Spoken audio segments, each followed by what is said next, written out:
How do we harness what's being discovered about stem cells and do something with it? Stem cells change in a variety of different ways. Sometimes we're making more, sometimes we're making less. And that has to do mostly with the environment that they're in. Things like exercise, lifestyle absolutely matters. Lifestyle factors like nutrients that you may or may not consume. What's one daily habit that you do that you feel like moves the needle the most for your longevity? I have prioritized walking as something that I just don't ever not do. There is still a process that we consider aging. However, you can do surprisingly well when you put a body back into the conditions that help it thrive.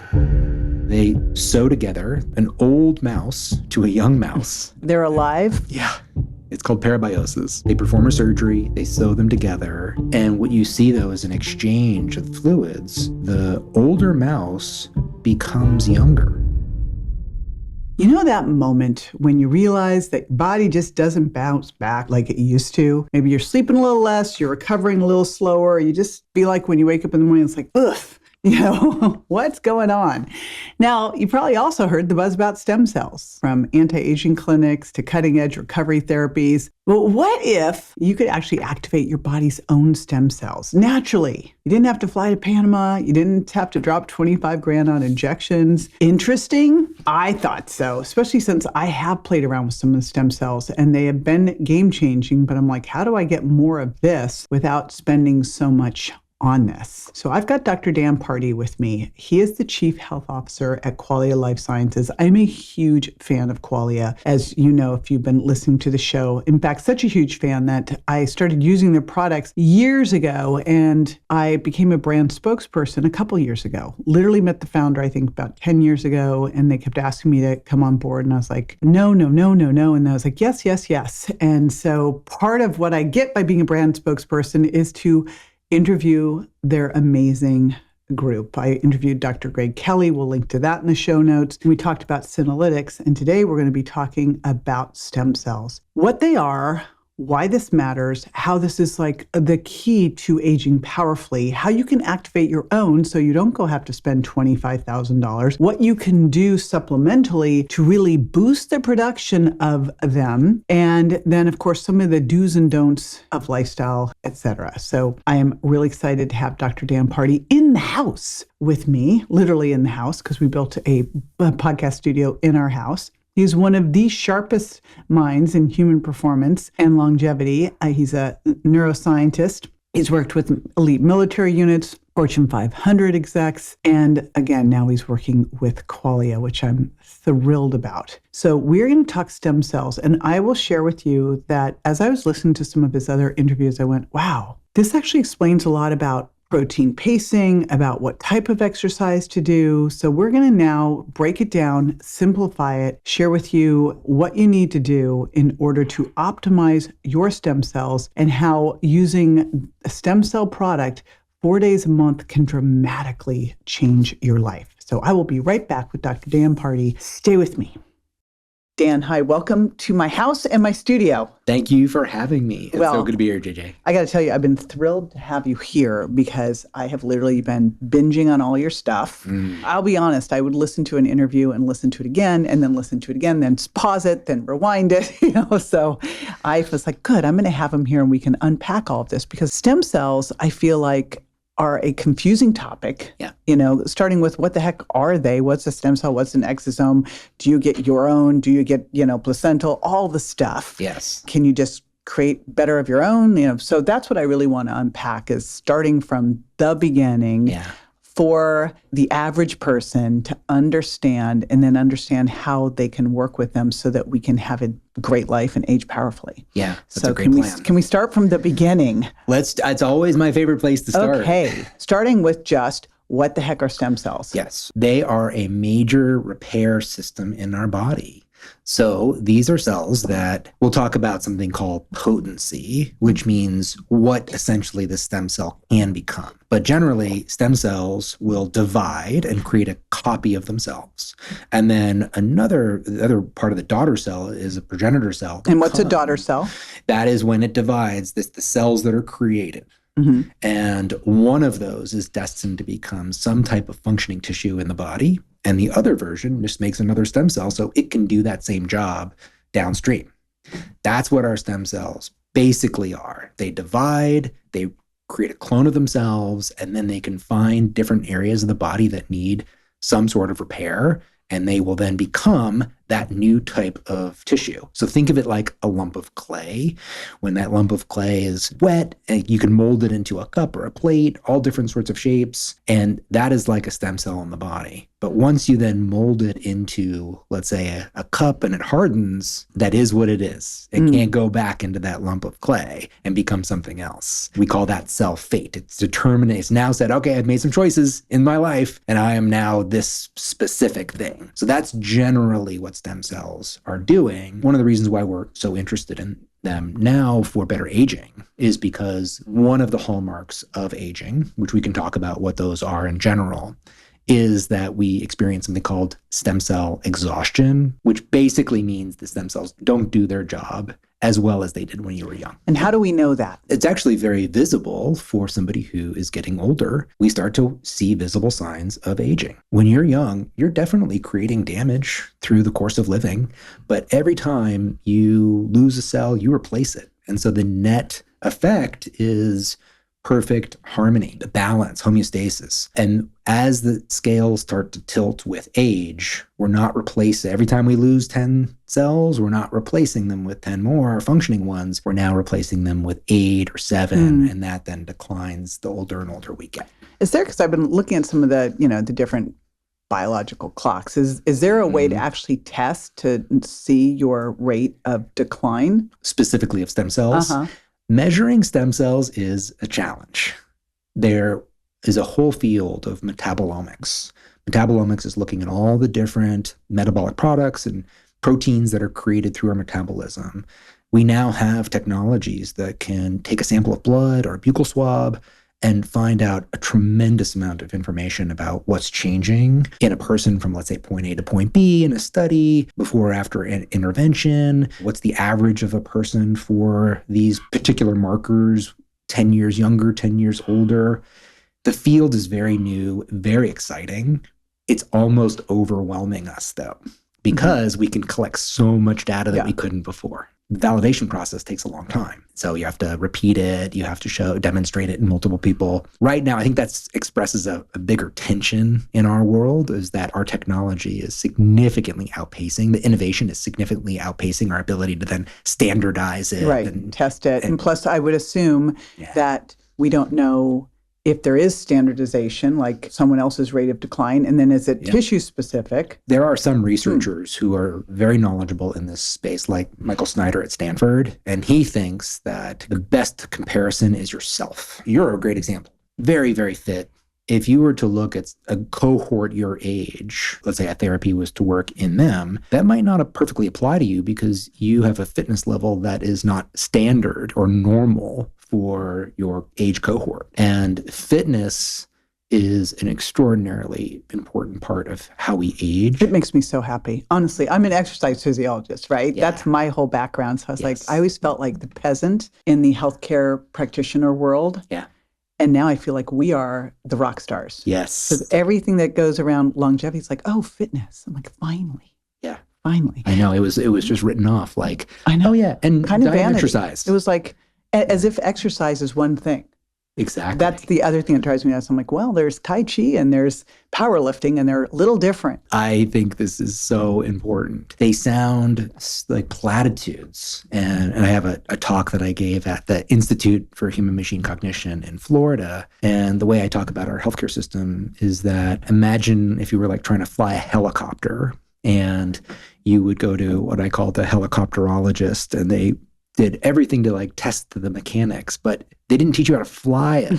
So just imagine like a 10-minute consult, and then out the door, they're like, oh, and remember to fly safely, right? That really in order to understand how to do these things that like exercise and diet, they're not topics, they're categories.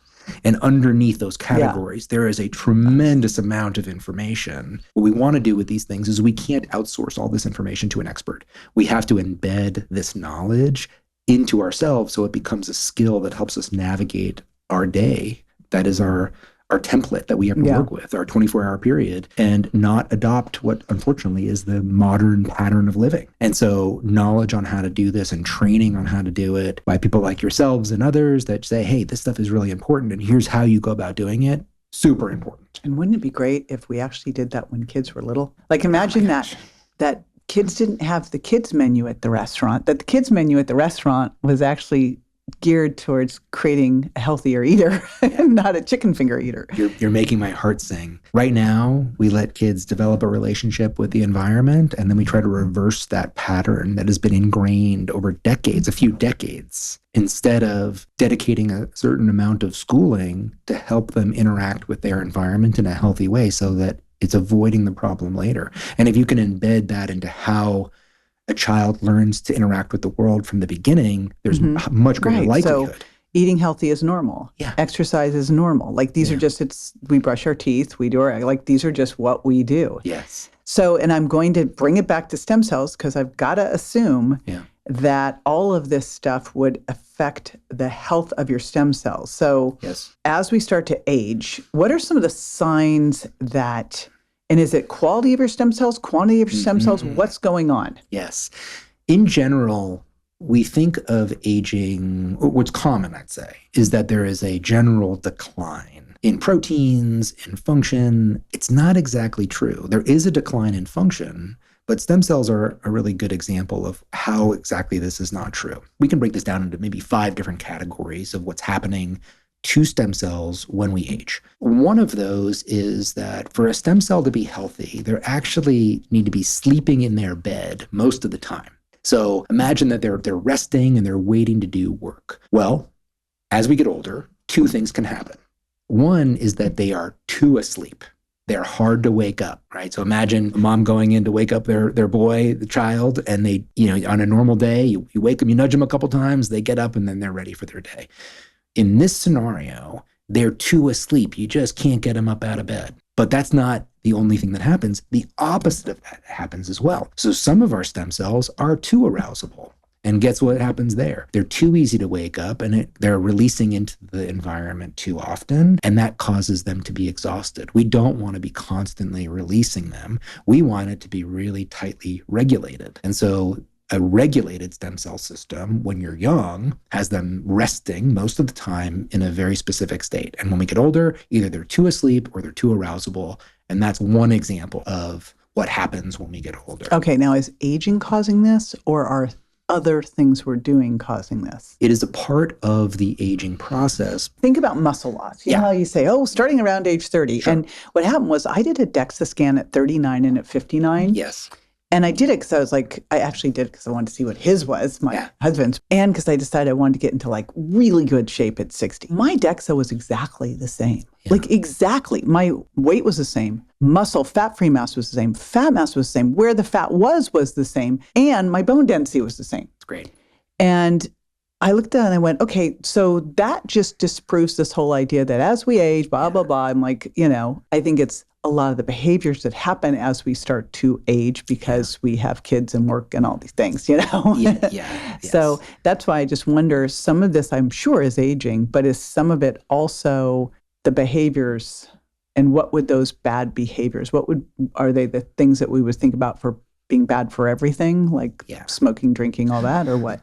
I like to break these down into a couple of different categories. So we have our behaviors, which is how we're interacting with the world. We have the environment, which is the spaces we inhabit and the influence that those environmental factors have on our health as well. And then also what I call pressures.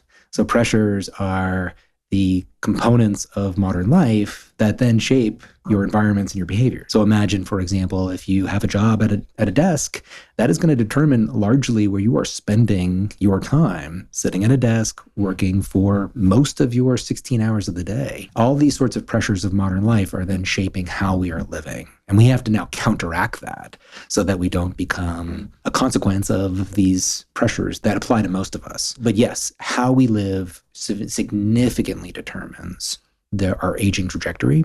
On the other hand, even in a perfect environment, perfect diet, exercise every day, don't get sick, don't smoke, all the things that we do no matter, sleep really well, there is still a process that we consider aging. So it's not a completely preventable process with perfect behavior. However, what we're really trying to do is you can do surprisingly well when you put a body back into the conditions that help it thrive. Good, because otherwise we shouldn't have this conversation, because it would just be depressing. Exactly. So, yeah. Okay, so what are some of the signs then that either over or under is happening? Maybe I'll go through this. What is the life cycle of a stem cell? I'll start there, because then I can talk about how aging is affecting it. Okay. So we have stem cells that are generally asleep. We've got pools all over the body, many, many different pools. They're generally asleep until they're woken up, and then they are activated. Then they will undergo proliferation.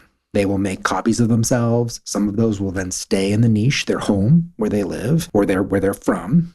And others will then enter into circulation, and they will then migrate to a place where there is damage. And they do this through these very interesting homing signals. So the analogy that I like to have people envision is, imagine that these stem cells have a nose on them, and they are someplace around the body is baking some cookies.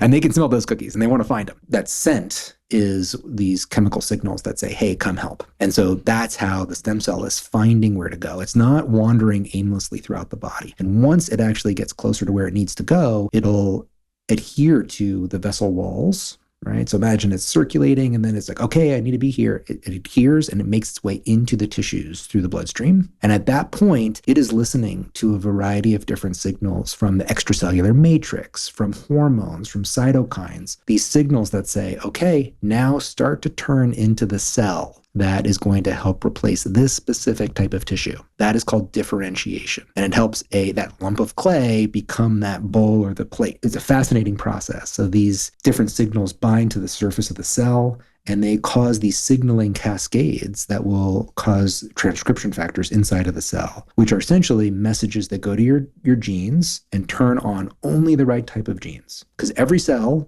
has all your genes, but you don't want to be making every single protein. You want to make specific proteins that are helping that cell turn into, let's say, a muscle cell. And so it's listening to those external signals. Now we've got these chemical messengers that create the right proteins, and then this locks in cell fate, and it makes then a specific muscle cell. One thing that happens when we age is that process breaks down. So you can have a muscle cell that doesn't turn into, you could have a stem cell that should be making a muscle cell in that particular niche, but it starts to make a fibroblast. Instead, you're creating scar tissue. Oh. Yeah. And that leads to stiffness. That leads to, imagine a very old person and how they move. Yeah. The reason for that is because their muscle cells are now populated with a lot of scar tissue because of this improper, out of balance differentiation process. Those are all the different parts of the cycle. Waking up, mobilizing, finding the right place, becoming the right cell.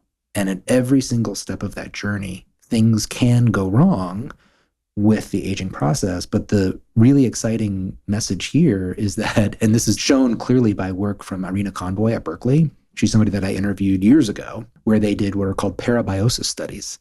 So they sew together, it's a bit gruesome, an old mouse to a young mouse. And they're alive? Yeah. It's called parabiosis. I know. Wait a minute. So I'm trying to get a visual of this. Yeah. Like, they're alive, and they're sewing them together? They perform a surgery. They sew them together. Are they like making them like Siamese twins type of thing? Yes. And what you see, though, is an exchange of fluids. So the older mouse becomes younger. I'm surprised Brian Johnson hasn't done this with one of his sons. Well, he is actually. I know he's kind of doing something with the young blood type. That's where it came from. Okay. Yes. All right. That's where it came from. So there's a group of people that have really championed this work. Tom Rando at Stanford, Irina Convoy at Berkeley, and then a guy named Dobry Kiprov, who's out of Mill Valley, where I had moved from before I moved to Austin a couple years ago. They've gone from basic science research, looking at animals, noticing that there was a rejuvenating effect of tying together these old and young mice, and then turning that into a therapy that you call total plasma exchange. Which seems a little easier than sewing the people together. Can you imagine? No, I don't want to even go there. Yeah. But, it's kind of funny that they would even start that way. I was like, why wouldn't you have just tried something like that and then sew animals together? Anyhow, Yeah. plasma exchange, because, that's happening in different places. Is it legal or not legal at this point? There are a lot of places that are now doing it. And so plasma exchange has been around for quite a long time for organ transplants and whatnot. So it's now just being used in a different context. And the idea is that you sit there for 3 hours. It is exchanging the plasma. You're keeping your blood cells. You put them back into the body. You clean out the plasma that contains a lot of this invisible damage. Is that what EBU is? I don't know. EBU. Maybe. Typically what you do is maybe 6 times in a year. But Irina has a really good analogy. She says, let's say you have this pile of bananas and they go rotten. You can't just throw healthy bananas onto the pile. You got to clear it out.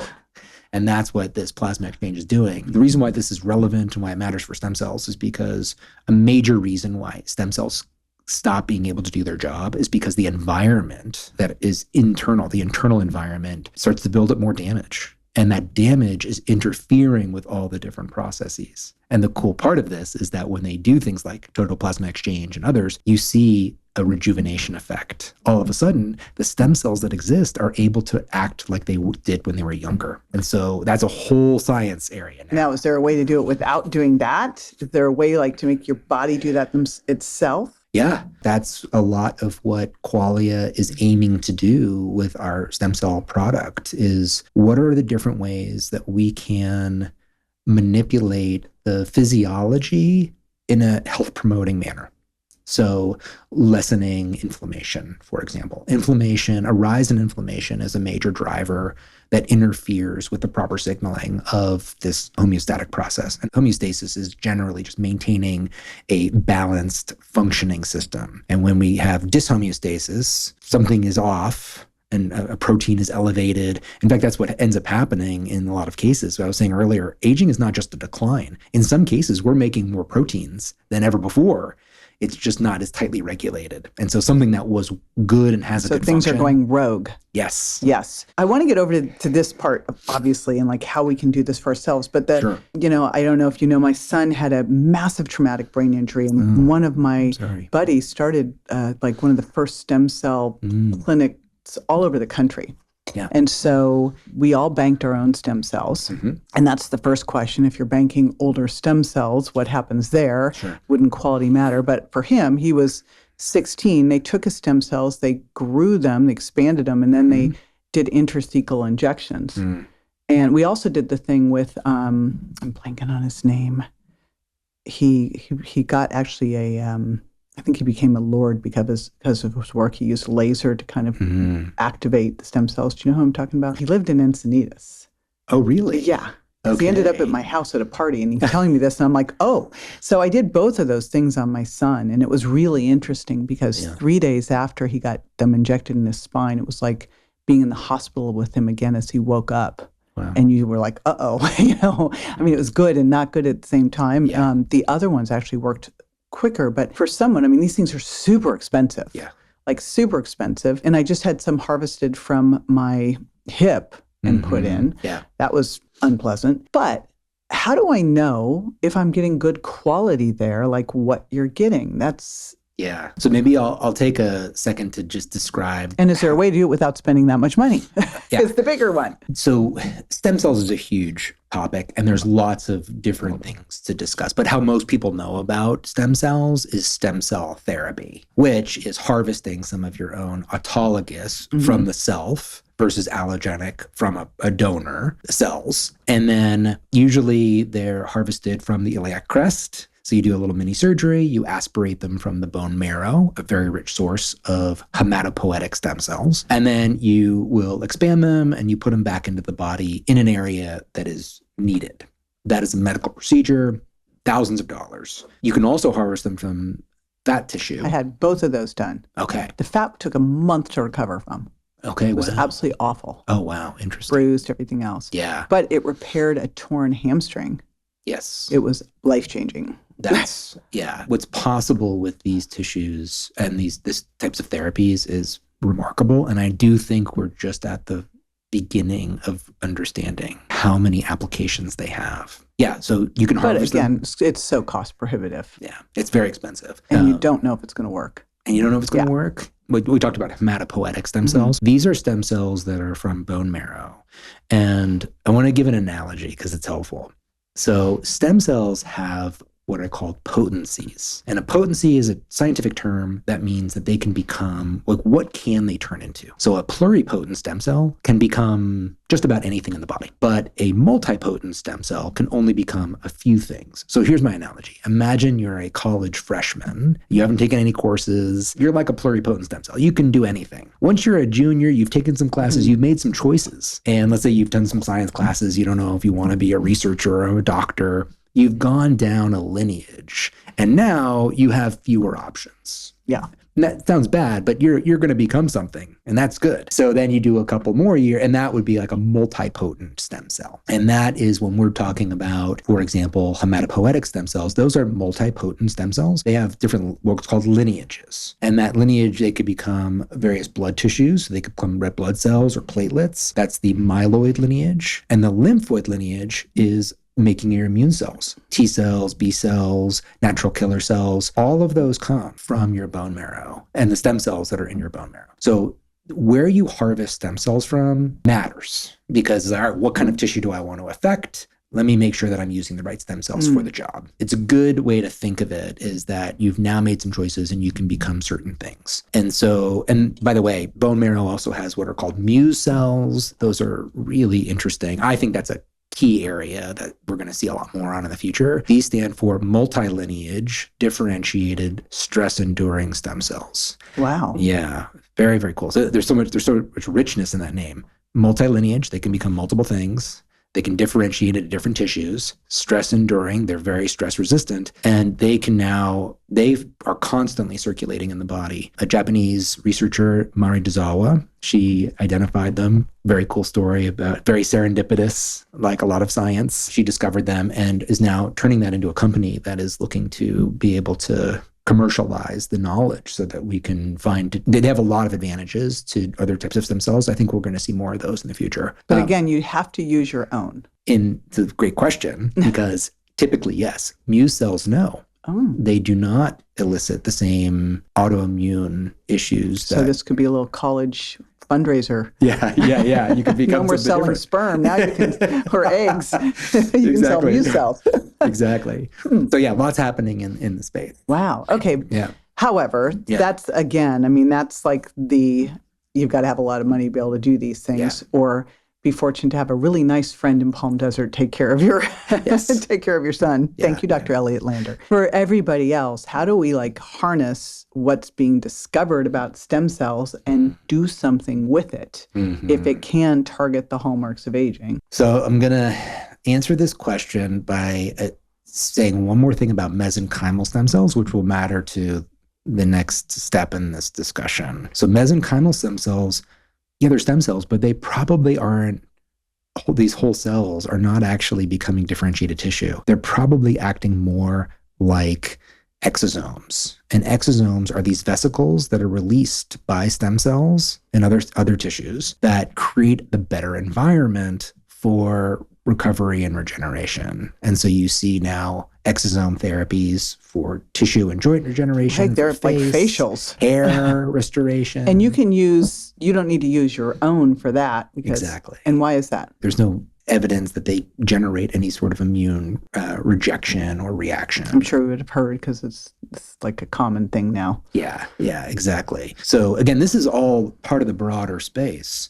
We've come back a couple times now that it's pretty expensive. And you know what? I mean, want to be sensitive to, we all have our own capabilities in order to afford some of these things. But if somebody chooses to do them, it might be like, well, gosh, I just can't heal this. I've tried everything and I can't heal it. And for example, my orthopedic surgeon, who is great, very even keeled, and he said, yeah, I use stem cells with great success in a lot of different injury recovery. And this is in Texas. So I think even the more mainstream docs are recognizing the real potential here. But is that the only way to attend to your stem cells? Well, we talked about things like exercise, lifestyle absolutely matters. We can discuss that even further. But then this is what we created with Qualia Stem Cell, which is a 15 ingredient formulation that is aimed at addressing the various aspects of the stem cell lifestyle that corrode or degrade with the aging process. The main idea there is that stem cells change in a variety of different ways. Sometimes we're making more, sometimes we're making less. Sometimes they're self-renewing, but they're only renewing on one of their lineages. Sometimes they're not differentiating or differentiating into the wrong tissues. All these different ways that things go wrong. And that has to do mostly with the environment that they're in, right? The neighborhood that they're in is not as supportive as it once was when we were younger. So we got to fix the hood. Got to fix the hood. Guess what? Lifestyle factors like nutrients that you may or may not consume, but these are food-like substances that we can consume, do have an impact. Like what? What are some of the key ones? Well, for example, phenolic and polyphenolic substances. So olive oil. Olive oil, great Coffee. one. Coffee Right. has phenolic substances. Several of the compounds in Qualia stem cell, ferulic acid, Salvia militarizas, these have very rich sources, sea buckthorn, very rich sources of polyphenols and phenolics. So how do they help? Well, they help in a variety of ways. So that's one thing too, like the different ingredients, they're doing more than one thing, but you can generally categorize them. But we talked about how inflammation, a rise in inflammation with aging is a major inhibitor of function. And so how do, for example, these compounds have a positive impact, like olive oil too? That has enough polyphenols. Right. This is the big thing, not one of those grocery store crappy Exactly. olive oils. Yes. Green, pungent. And, find one that's tested. So polyphenols degrade with time, light, and heat. And so you want to protect them. And so one of the nice things about our standardization, the ingredients that we use, they're standardized. So you can see that they actually contain the ingredients, right? So let's say you go to Trader Joe's and you get some olive oil, you're like, great, I'm doing this good thing for me. And it has almost no polyphenols that are survived. Yeah. And then this you is cook why with we it. have to do these things, because this isn't 100 years ago. Yeah, exactly. I mean, that's the difference. And we're not living in Italy. We're not Tom O'Brien living in Italy, getting his Right. great olive oil. Right. That's, made at the tree right there. Right. And I get Fresh Pressed Olive Oil Club. Do you know that one? I know several of those, and I think So- they're a great idea. Yeah. It's like fantastic. At home, I have my cooking olive oil and my dressing olive oil. And the dressing olive oil is more expensive, and it's guaranteed for certain polyphenolic content. And so I'm using that one to top foods, but not cook with. But anyway, why does that matter? Why do phenols and polyphenols matter? So a major regulator, a master regulator, in fact, of inflammation is nuclear factor kappa beta.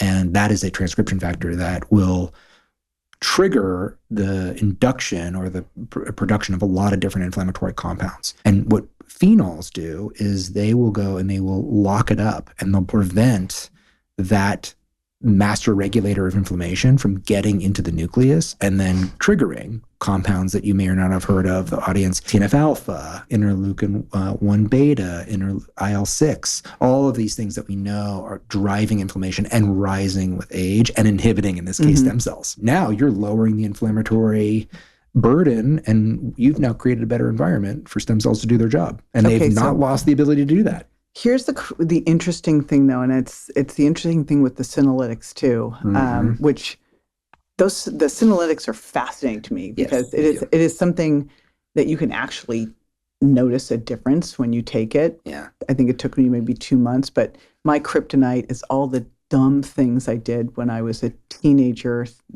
Like, why does a 6 foot tall person think they should be a gymnast? Like,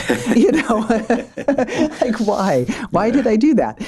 Or a point ballerina, like all the dumb things that resulted in broken feet, blown out knees, just stupid. So that's what I'm paying for now. So I'm a great test on anything related to joints, because I'm like, I can tell or not tell pretty quickly. This is a key point. Can I say something about that? When we're getting older, there is a real benefit in that you can tell what's healthy and what's not healthy better than you could when you're younger. When you're younger, you're protected. We've got a big margin for error. You can do all sorts of dumb stuff and you won't really notice. You Not won't anymore. Yes. So we're going to couch that as a benefit. It is. When you do something that is not healthy for you, you feel it, but The other side of that is when you do something that's healthy for you, you feel it too. It's true. You have more deft feedback on what is really good. And if you care about health and you're a good listener to yourself and your body and the different experiments you try, like you with senolytic, you can notice. So then if these phenolic compounds are reducing inflammation, and this inflammation is causing this problem, why wouldn't you want to turn that up all the time? So what is it with, because both with senolytics and with stem cell, you don't do this as a turned on all the time. What's the thought process? What is going on here? Yeah, I'll start with senolytic. So senolytic is a topic, I've been interested in this topic from very early on. I interviewed a couple of people, including the person at the Buck who has really championed this, Judith Campisi. So she's unfortunately passed away now, but I often thought that she was somebody who would win a Nobel Prize because of her work in this area. She was somebody who identified these as very important. These are senescent cells, did a lot of work under the banner of the Buck Institute of Aging, the first biomedical research institute solely dedicated to aging in the world out of Marin County. And she's somebody who identified, for example, SASP factors. This is senescence-associated secretory phenotype. So these senescent cells are releasing these inflammatory molecules into the surrounding, and that actually serves a purpose. They're telling the immune system, hey, come clear me out. Oh. But what happens when your immune system's not listening? That's right.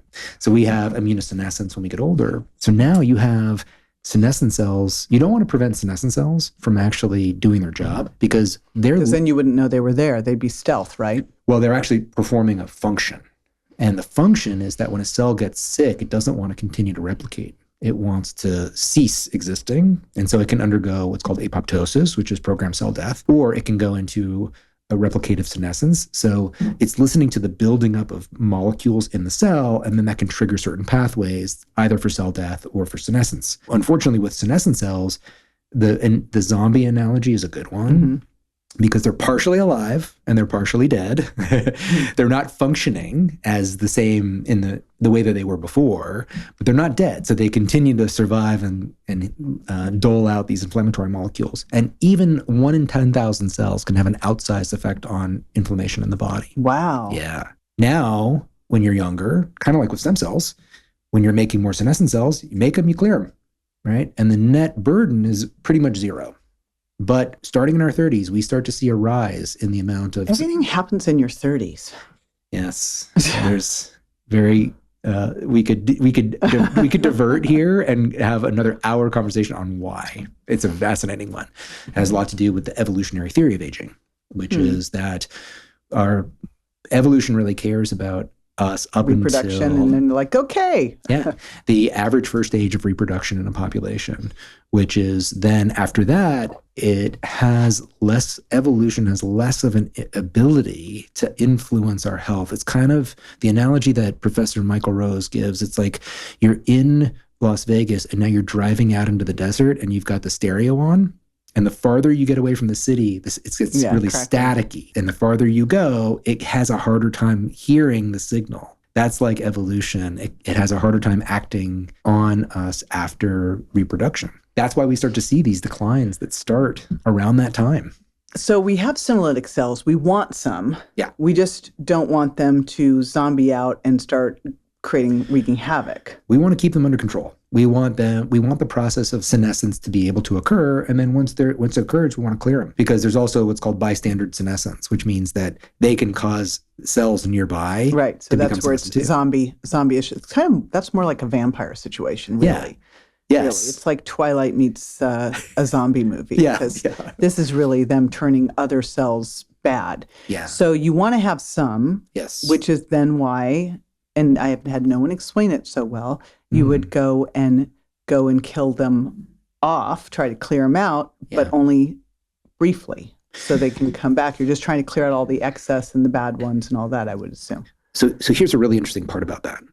These cells that become senescent, they have upregulated survival pathways. That's good for them if they want to continue to live, but it also creates a vulnerability in them. We can target that vulnerability. If they have these upregulated survival pathways that's preventing them from dying, if we target those pathways and knock them down and particularly using a strategy called synthetic lethality, more than one compound knocking out the different legs of the chair.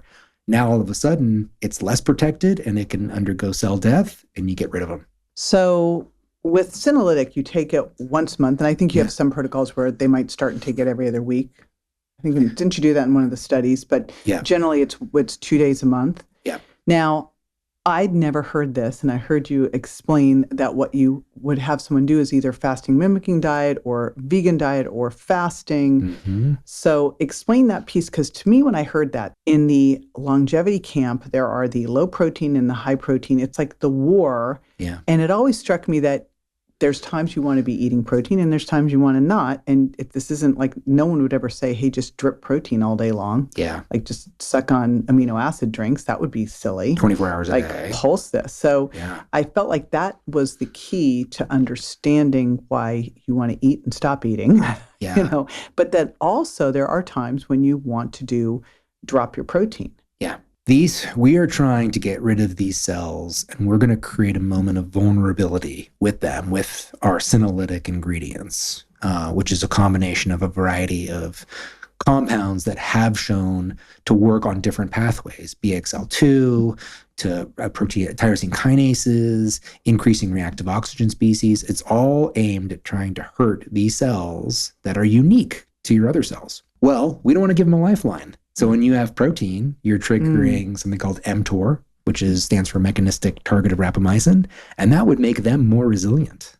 So you wouldn't want to take NAD precursors. You wouldn't want to have a high protein diet. And so what I do is I have a very low protein meal the night before. Here's how I do senolytic. I have it in my calendar. Taking notes right here. All right. Because I've been doing protein and NAD plus. So I was like, okay, go ahead. Well, it's going to be even more effective then. Yeah, exciting. Yeah. I have it in my calendar the first weekend of every month. I've been doing this. That's when we do it too. Okay, great. And I've been doing this since 2017, before Qualia actually even invented this product, which, by the way, I think is superior to what I was doing previously. I was taking high doses of fisetin, which is one of the flavonoids from cucumber and strawberries. I had invited a bunch of friends to the calendar invite. And, then that's what we were doing. And then Qualia came out with what I thought was a better version of what I had been doing, because it was targeting from multiple angles. What you do is then you would take low protein the night before. And qualify what low protein would be. Sure. What I do is I have a big salad. I'm not consuming protein sources. It doesn't have to be zero. So it could be plant-based protein, or would you even be super careful there? Like not have legumes, I don't eat soy anyway, but you would maybe just have some vegetables? Yeah, none of that. While plant-based proteins have less amino acids that do trigger the mTOR pathway, we want to just have a real high veggie meal. So like 5 grams or less? Yeah, I'm aiming for 10 grams or less. Okay, 10 grams or less is totally doable. Yeah. Okay. Yeah. When the NAD plus, when did you stop that? That morning, because I take our product in the morning. So Friday morning, no NAD plus. Which, by the way, might be my favorite product. I was just going to say, that makes me so sad, because that's one that I'm like, don't take that from me. I know. You love it too. Oh, yeah. Oh, I love it. Don't take it that morning. Normal day, low protein dinner. So just a low protein dinner or low protein day? Low protein dinner. That's what I do. Oh, so you could eat normal protein throughout the day and just have a low protein dinner? Yeah. Not bad. Okay. Yep. Yeah. Then the next morning, I have a low protein breakfast. And I will try to do some form of high intensity interval training, quick burst, 20-minute spin session. I might do it fasted, so I don't have a lot of fuel in me. Just get in there, work really hard. There is evidence that high intensity interval training itself will promote a senolytic process. It clears out senescent cells. So let's pair what we know from lifestyle with this as well. And then I'll start to I'll eat more normally, maybe at lunch, maybe at dinner that day. So 2 days in a row, I'm following that model. The product is going to be efficacious by itself. So these are things that you can augment your investment, but don't let it get in the way. Yeah. Like, I had a protein meal, so let me skip this week or this month. I don't recommend that. I think the studies that show efficacy didn't pair these types of lifestyle augmentations with it, and it was still efficacious. We're just trying to get extraordinary results. It's a great way to look at the argument between, the high protein and low protein. And that it first came up because I went to Dr. Ashu Goyal's office to get Regenikine done on my foot. First of all, he was like, be on an anti-inflammatory diet. I'm like, that's the only diet I'm on, so ever. But then he said, what we've been doing with our patients is we'll have them do a vegan diet for a couple of days before. And I'm like, ew, But now I'm hearing that it would have to be even more than a vegan diet, because you could eat a vegan diet and get totally fine on your protein if you were doing soy and like maybe a pea protein powder and all that. You wouldn't accomplish what you're looking to accomplish, which is drop the branch chains and get low. And then he was talking about, and I thought this was really interesting. He had someone who came and who fasted for 72 hours. I said, I'd be a mean person coming into your office.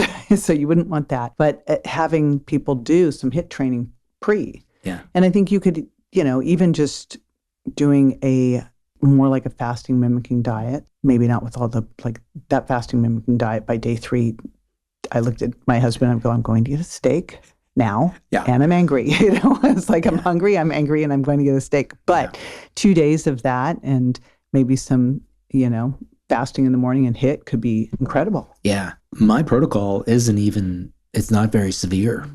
This is just that's doable. It's like, I can do that. Low protein dinner, low protein breakfast, easy. Yeah, well, I just interviewed Dan Buettner yesterday, and you did. He has these Blue Zones kitchen meals. Yeah, I was like, this would be a great thing to have in the freezer, and I was joking. I go, I'll just throw some protein on top of it. Yeah, but if you look at them, they would be the perfect thing because they're 10 grams of protein. Yeah, it's great. Basically as whole as possible. So yeah, there you go. The amino acid composition of different protein sources does have a differential effect on mTOR. And mTOR is specifically what we're trying to reduce the signaling around mTOR so that these senescent cells don't have that lifeline. We don't want to make them a little more resilient in our efforts to try to knock them out. We want to take away their lifeline temporarily. Now, how does the stem cell product work with the senolytic product? Yeah, that's a great question. And I think that these two products are completely complementary. What would you expect from doing a product that does cause senescent cells to die in terms of inflammation? You're probably going to see an elevation in inflammation because you've cleared out some of those cells. Then that comes back down. And we see that in clinical research. And what are you looking at? What markers? A variety of markers that ones that a person could test. Could they do it with like an HSCRP, or do we just take your word for it? I can take your word for it. Yeah. I know you guys do a lot of research. Some of these are not as common in terms of like what you would get on blood work. So the question of, is there something that we are familiar with?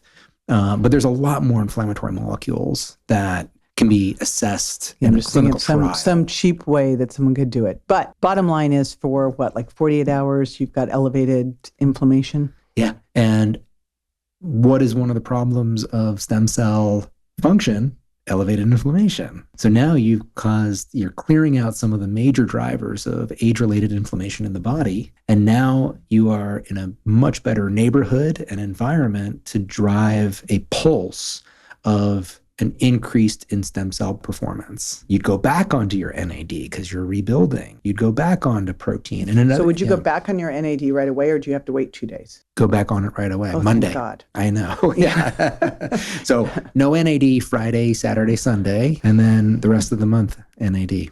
So, okay, and then when would you start the stem cell product? The protocol that we've discussed is you wait Monday, and then you go on it Tuesday, Wednesday, Thursday, Friday. And what do you do when you're on the stem cell product? Are there any dietary changes, any exercise changes, anything there to make it work better? This is an area where I would love to see more research. How do we optimize this? Should we do high intensity training? Should we do steady state training, just trying to promote blood flow? What about sleep and circadian rhythms? I think generally we want to just live as healthy as we can during those couple of days. Another interesting factor is the usage of ketones, exogenous ketones, beta-hydroxybutyrate. These have shown to have a very impressive impact on stem cell health. That's going to lead to all the different types of, in that whole life cycle that I described, you're going to see the health of these stem cells performing better at So all would their you jobs. want to take, like I've been taking kinetics, Yeah, would you want to take kinetics while you're taking the stem cell product? I do. Okay. Yeah, I do. You I got want to know what you're doing. You're being very secretive. no. I want to tell you everything. Go on, tell me everything. Yeah. Don't hold back here. Yeah, I take ketones, QITONES, great product, tastes really good. But take your exogenous ketone of choice, and that is potentially going to have an impact to augment our product doing its job even better. Sort of like how doing some protein fasting prior to our senolytic product is going to make it do its job better. And so again, it's like, all right, these two products are really great and very complementary. What else can we do to drive up our results? Yeah, and I hear this and I think of all of my friends who are in regenerative medicine. Yeah. And this seems like the obvious foundation for everybody, because in most situations, this is the one you can afford. Yeah. But then if you were going to go spend the money to go do the others, that was my big question. I was like, all right, what are you doing to make sure that you have the best cells to work with? I think without a doubt, my perspective is that if you're going to go get one of these expensive therapies, you absolutely want to create the better neighborhood for them to do their job. And how would you start? 3 months? How far in advance would you really want to do that? Let's say you're going to be getting your stem cell injections at a clinic on a Wednesday. Then I would start stem cells that morning. Start the stem cell products. I know my buddy, Dr. Vinny DiVasquale, who was at Mindshare, came out with the stem cell product. Okay. He's like putting all his patients on it. But I was like, you might want to look at the senolytic thing too and start to rotate all of this. So we're seeing doctors do that now in their clinics. They're ensuring people do senolytic a couple of days before. And since we've just launched the stem cell products, I think you would want to absolutely do that 2-product protocol with your stem cell medical therapy. Now, but with the senolytics, when I think of the research that I was looking at, because you guys have been doing some great research and some of the improvements in osteoarthritis, but it took a couple months. Yeah. Which means that you're taking a couple months to really optimize. Yeah. And so in a perfect world, I would assume that you would go like 3 months of prep. Yeah. Would be like amazing. Yeah. Now, I know we are not people who are patient, speaking for myself.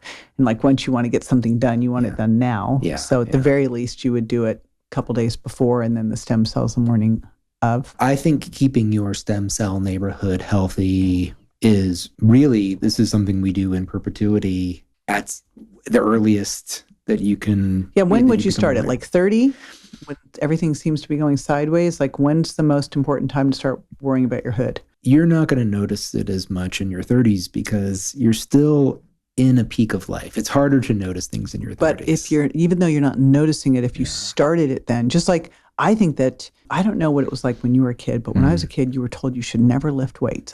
First of all, I was taught in grad school, don't have people lift weights until they lose the weight, which is one of the most stupid things I've heard. But also when we were kids, and I remember it was always so weird because here I am an acrobat and they're like, don't lift weights. I'm like, well, what do you think I'm doing here when I'm pushing myself onto my hands off the floor? What weight? There's a weight, I'm pushing it. Like I think kids should be packing on as much muscle and bone as they can, for as long as they can. Like at the point that you start to feel like your neighborhood's getting compromised, even the slightest, wouldn't you want to start? There's a couple of ways for us to theorize on the right age. And one of them is very practical and one of them is more like scientific. Yeah, whenever we start to see some sort of decline, the sooner that we can intervene in that age-related decline from what we know scientifically versus what we feel in our bodies, which can take sometimes 15 years before we start to notice any signs, then you might push out that trajectory. That's a really good idea. However, I know that mentally, we are very different people at every decade of life. And what's interesting to us, what motivates us, changes. And so when you're 25, 30 years old, who cares? You're like, your focus and your resources are towards something else. You start to pay more attention to aging once the effects of it are visible and something that you can feel. And, that's okay. So, which I didn't feel them until a couple of years ago. Yeah. I wasn't even, then all of a sudden you're like, it's my husband and I laugh because we'll go to sit down. We're like, oof. Yeah. What is that? Yeah. What's the oof? Getting down, getting up, like the oof. Like, that was my big thing. I was like, no more oof. What do we need to do to not oof? Yeah. That's it's So true. I think this is the reason why the term health span has taken off. Which I like the term strength span. Yeah. I think that's the real ticket. But so I'm writing a book and in that book, I'm exploring health and its meaning. And also I offer a new definition of health span, which the years spent in good health feels like a feckless description, like what does that actually mean? I think health span is a great general idea of trying to extend or elevate your health level farther into the lifespan. But there are an innumerable amount of health spans that you can define. So you can define peak performance span for a particular sport. You can look at independent living span. You can look at career span. You can look at hearing acuity span.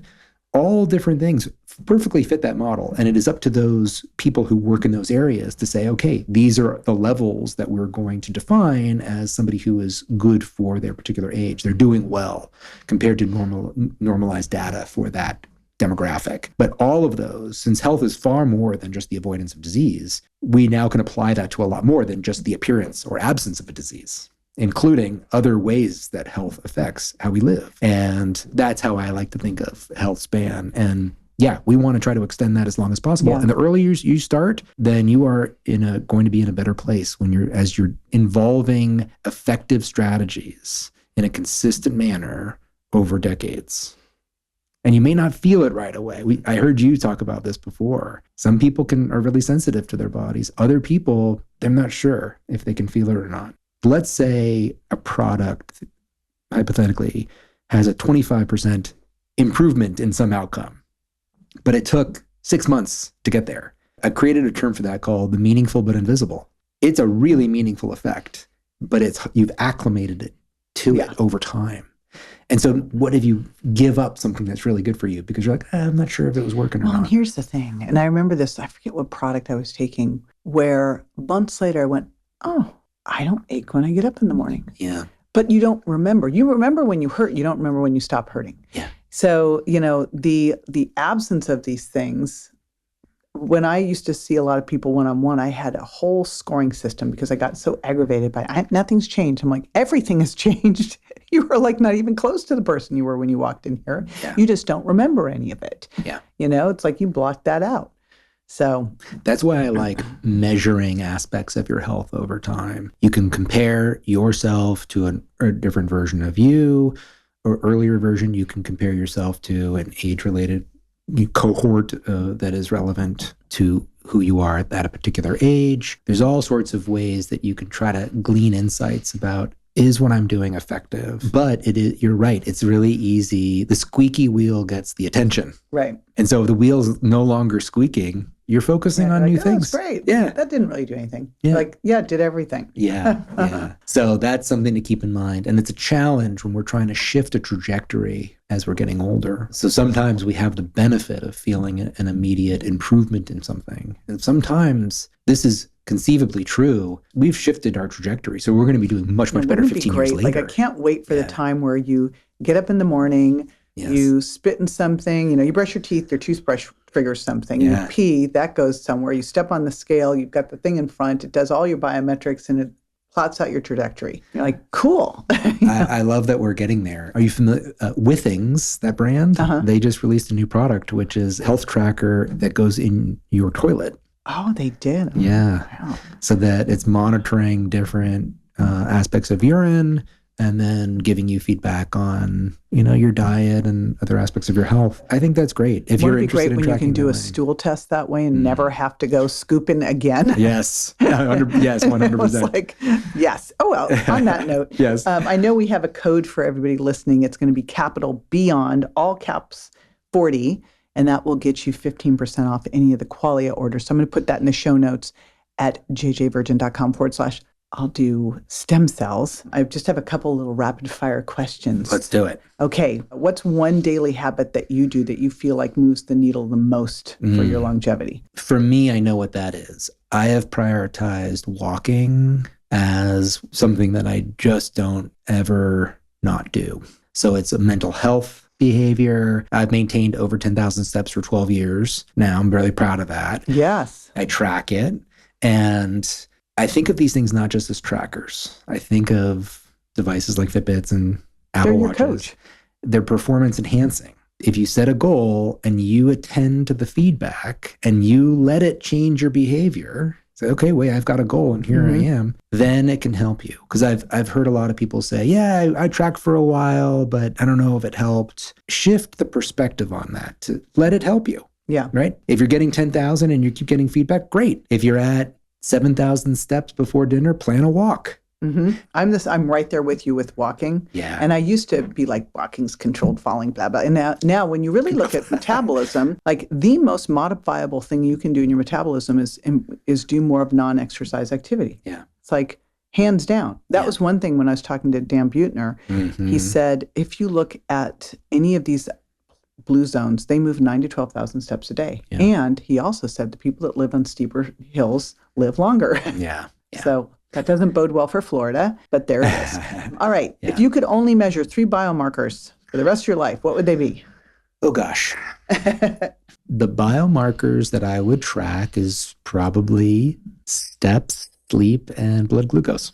All right. Yeah. Focusing more on, am I doing the things that ultimately get me results versus what are the results? But it's good also to see what those are, the results, right? I would like to have feedback on the things that get me to where I want to go, but then also some insight into what's happening internally. I love this. I'm literally, the book I'm writing right now, it's got, a new way to look at your body, no more weight, only body comp, but then it has you measuring these metrics because if you live like a healthy, lean person, you will become one, So it's like, let's measure the activities that are going to give you the results you want. Yeah. You'll get the results, but let's face it, a lot of these things that you're shifting in health, it's sort of like watching grass grow. Yeah. Yeah. Right. So you got to have something. We got to have a dopamine hit along the way of something, like I hit my steps. So at the same time, I'm an advocate for getting blood work done 4 times a year. I just did my function health this morning. Nice. Yes. Why? Well, we don't get great feedback on biomarkers. If your vitamin D level, let's say, drops down below a level that is ideal, you might not feel it. And now you might spend, let's say, the next year or 2 with a lower than ideal vitamin D level. And what happens? You age faster. So when you get that insight from the 50, the 100 biomarkers, you can make little tweaks that allow you to put yourself in a better state. And I know you just cheated. So I'm just going to call it out. Okay. Not only did you cheat with you just cheated, you threw out 50 to 100 extra biomarkers. Whatever your service provides. But it is funny because I literally just went and did that. And it is so true. When you're talking about these, it's like there are a lot of these things that are mission critical, like magnesium and vitamin D. Like no one goes, God, my vitamin D was low. I feel rotten. It's like never says anyone. Yeah. What is one habit that kills stem cells? Oof. Well, I would say top one. Smoking. It still blows my mind that people still smoke. And over drinking. So what's over drinking? So, well, because there is, right, you had Dan Buettner on yesterday, part of the Mediterranean diet, which I don't buy into the no alcohol ever, sorry. Yeah, Don't. But I grew up outside of Napa. So you did? I grew up in Berkeley. Okay. We literally used to skip school on Fridays and go wine tasting because they didn't card back then. Amazing. So, it was really bad to go off to college and you're used to drinking Caymus and Opus One and Silver Oak, and you're like, "What's that box of wine?" Yeah, because they didn't charge and they didn't card. There's so many interesting elements that are tied to alcohol that we have to try to disambiguate from all the social aspects, the social stress aspects, and yes. So over drinking, I think of anything where I don't want to create a habit that will promote mindlessness around it, where every day I'm drinking this amount or doing anything that might not be healthy. You have to do. Exactly. Exactly. Right. So I try to think about that. But we also know that with red wine, very high, rich in polyphenols as well, that there is research that shows that is a meaningful component of the health benefits of the Mediterranean diet. There's been more research now that alcohol might not be as health promoting as we thought. So I think that, listen, people do drink. I love like dry farm wines, lower alcohol. I do. It's all in my fridge down below. Yeah, they're great. And there's other products too that have lower alcohol content. Whatever your relationship is with drinking, be mindful that there is a side of drinking where it is too much. Right. And that would have a toxic effect on stem cells. And we see it aging. There's a side of food that is too much, and there's a side of exercise that is too much. That's Although right. I will say, there's this whole thing out there about over-exercise and cortisol. I go, I've been doing this for 40 years. Yeah. And I can, on one hand, think about the people that I had to get them to calm down on their exercise. It's rare. That's a really important point. Most women are afraid of raising their cortisol. I'm like, if you work out really hard, what's great is your cortisol gets more adaptive and it will have a lower curve and you won't be problematic. So this is what you need to do to become more sensitive here.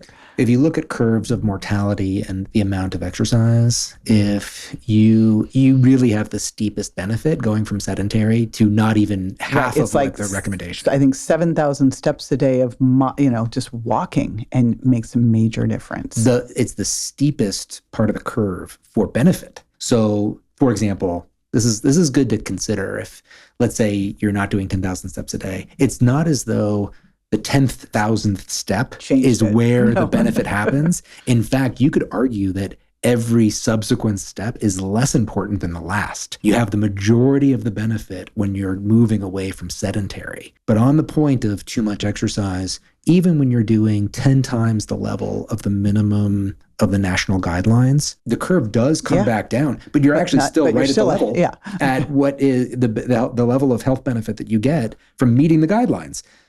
The point is, I think too much exercise can be problematic, and a tiny percentage of the people have to worry about it. And again, 5 people in 40 years have I seen this that I was like, we might want to just shift some of this over. Yeah. But oftentimes it's more that they are not doing other things. That it is kind of an exercise addiction. I'm like, Exercise can be addictive. Once you get into a rhythm, it releases chemicals, and that's a wonderful thing. And for some people, usually that are processing other things as well, it can mean you're doing too much. And like we're saying, I think if you're 99% of the population, that's not the concern. 0.9. Yeah. I literally, when I was going through my divorce, I ran and ran and ran and ran and ran and ran. I'd had a Gore-Tex ligament put in for my ACL. Wow. And I ran right through it. And the doctor's like, I've never seen this in this short of amount of time. And I'm like, like, it was a little stressful. Yeah. And I like to promote a mixed intensity, mixed modality movement practice. Yes. Exercise is a blanket term. So walk is my foundation. Yep. Then resistance training. Yep. As you progress in that, adding in power and strength, then adding in some HIIT, and then adding in some zone 2 and adding in mobility, maybe some yoga. I hate it, but I do it.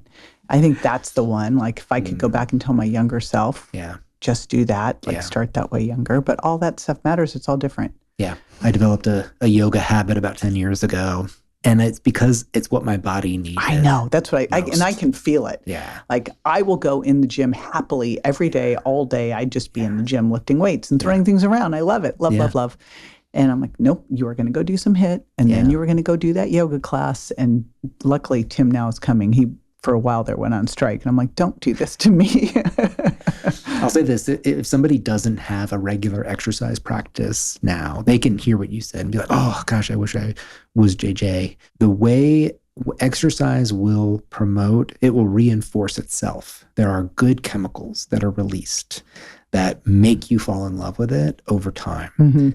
And I think we have a relationship with it for a lot of people where all right, I'm going to start off and I do too much right away and it's overwhelming. The way I program it, because when I very first was starting out, I remember I was in grad school and I took a client to the gym. Yeah.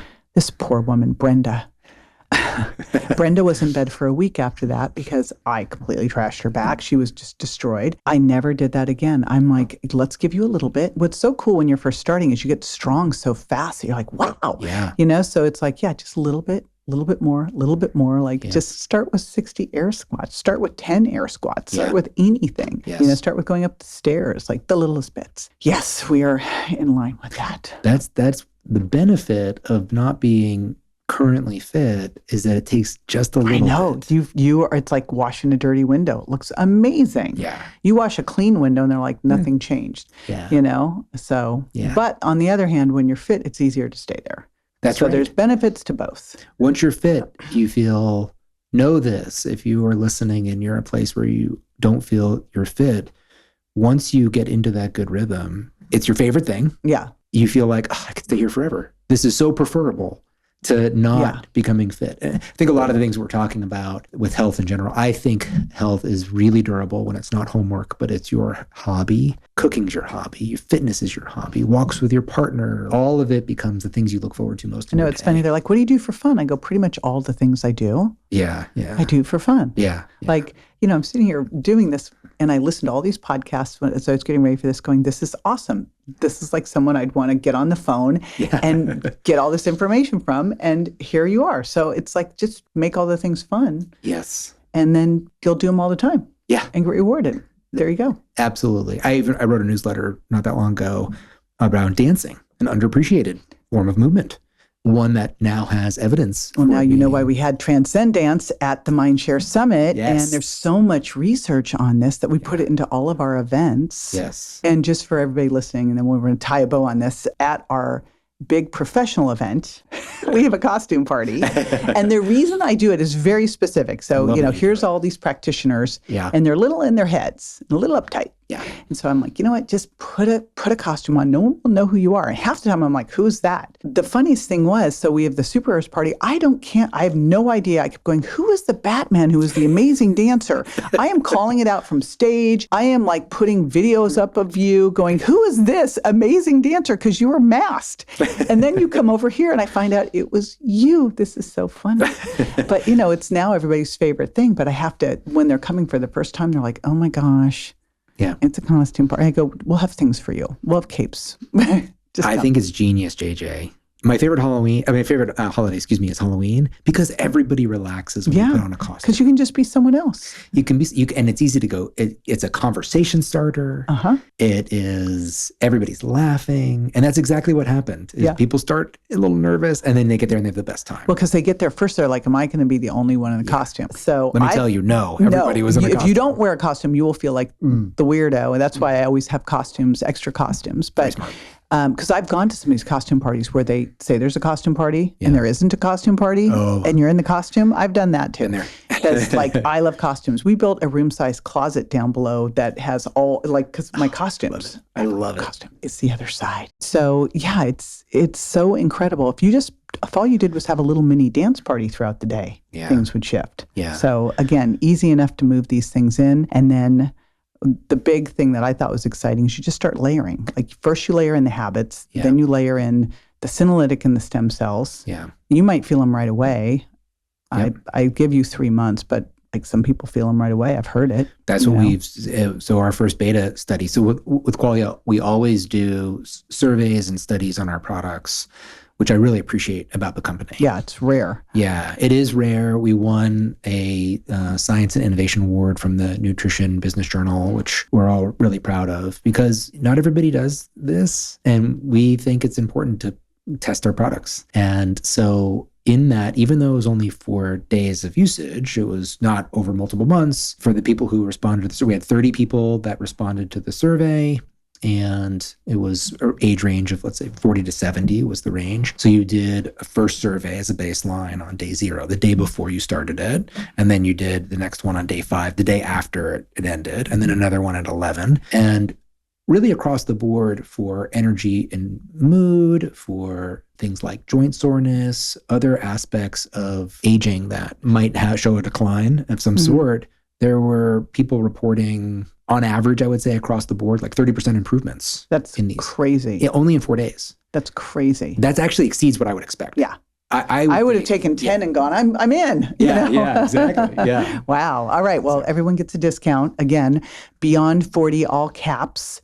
I'm going to put it all at jjvirgin.com/stem cells. And thank you, Dan Pardi, for being here. JJ, I was really looking forward to this one. I admire everything you do and what you bring to the world. And it's been a real pleasure. Thank you. Here's what I hope you're walking away with. Aging powerfully. It's not about avoiding aging. It's about really keeping your body's repair machinery in tip-top shape, turned on. That means lifting weights. That means eating protein, dosing it strategically, right? Don't just drip it all day long. I've talked about not dripping protein, sleeping well, managing stress, and adding in both the Qualia Senolytic, which I've been on now for years. Now my latest fascination, obsession is the stem cell product. But now I'm going to be pairing that with the plan that Dan laid out, which is lowering that protein. It was great timing because I just interviewed Dan Buettner, so I'm going to use some of his Blue Zones frozen meals for those. Lowering that protein, adding in some HIIT, and taking these products. So very excited about all of that. So be sure to visit the show notes to get the discount. Remember, if you go to Qualia Life, and use Beyond 40, all in caps with the Beyond and then 40, you will save 15% off the Qualia price. I will put that at jjvirgin.com/stem cells, along with my interview with Dr. Greg Kelly, where we went in depth on senolytics. I know we talked about that here as well. These really go hand in hand. And this is a key part of your longevity routine. Like when you look at what people are spending to have their stem cells harvested and injected, this is step one. Like, let's see how far you get with this. And I'm a great test subject because I really trashed myself in my younger years. Like, if I could go back and tell my younger self, don't do those things. So I really notice when things work, and these have helped me tremendously. So I'm excited for your experience with them too. And if you've loved this show, pass it on with some other friends who would love to age powerfully with you. All right, see you the next time. Bye.